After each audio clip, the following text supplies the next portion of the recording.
যে সমস্ত বিষয় অমীমাংসিত থেকেছে এবং ক্ষেত্র বিশেষে পারস্পরিকভাবে সম্পর্কিত বলে বিবেচিত হয়েছে, সেগুলোকে আজকে আমরা আলোচনা করার জন্য সূচিতে অন্তর্ভুক্ত করেছি।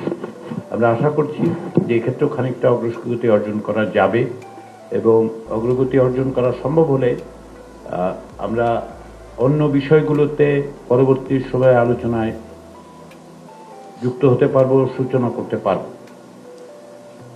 প্রায় ভাঙা রেকর্ডের মতো আবারও বলি, যেহেতু আমাদের গণমাধ্যমের বন্ধুরা আছেন এবং জাতীয় নেতৃবৃন্দের সঙ্গে আলাদা আলাদাভাবে কথা বলার সময় যেটা আমি বলবার চেষ্টা করেছি বারবার, সেটা হচ্ছে আমাদের সকলেই মনে রাখতে হবে যে আক্ষরিক অর্থে রক্তের উপর তার পাড়া দিয়ে আমাদেরকে এখানে আসতে হয়েছে। বহু প্রাণের বিনিময়ে আমরা এখানে এসেছি, একদিনের সংগ্রামে আসেনি।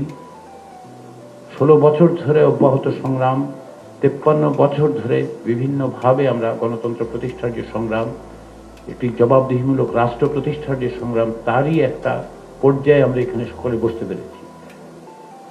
ফলে রাষ্ট্রের স্বার্থ, জাতির স্বার্থকে ঊর্ধ্বে রেখে সকলে মিলে আমরা যেন অগ্রসর হতে পারি, সেটা আপনারা বিবেচনা করবেন।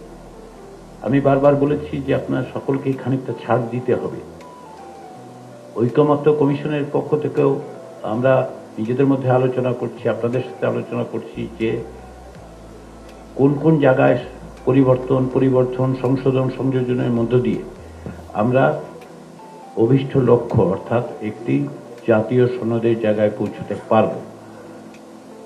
আমার আস্থা এবং বিশ্বাস আছে যে আমরা পারব, কারণ আমরা সকলে মিলে যদি এত বড় সংগ্রামে অংশগ্রহণ করতে পারি, আমরা সকলে মিলে যদি প্রাণ বাজি রেখে লড়াই করতে পারি, তাহলে আমরা পারবো না এটা হতে পারে না।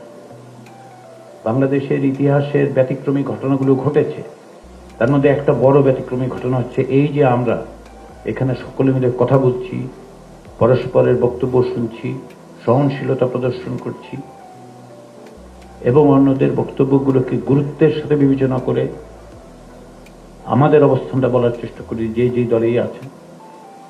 এগুলো অভূতপূর্ব, এগুলো আমরা সকলে মিলে অর্জন করেছি। সেই অর্জনকে ধরে রাখতে হবে, সেই অর্জনকে একটা সাফল্যের দিকে নিয়ে যেতে হবে। সেই চেষ্টাটায় আপনারা সকলেই আন্তরিক, সকলেই সংস্কার চাইছেন, সকলেই একটি জবাবদিহিমূলক রাষ্ট্র চাইছেন, একটি গণতান্ত্রিক ব্যবস্থা চাচ্ছেন।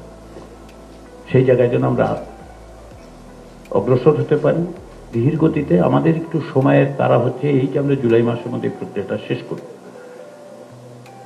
তারপরেও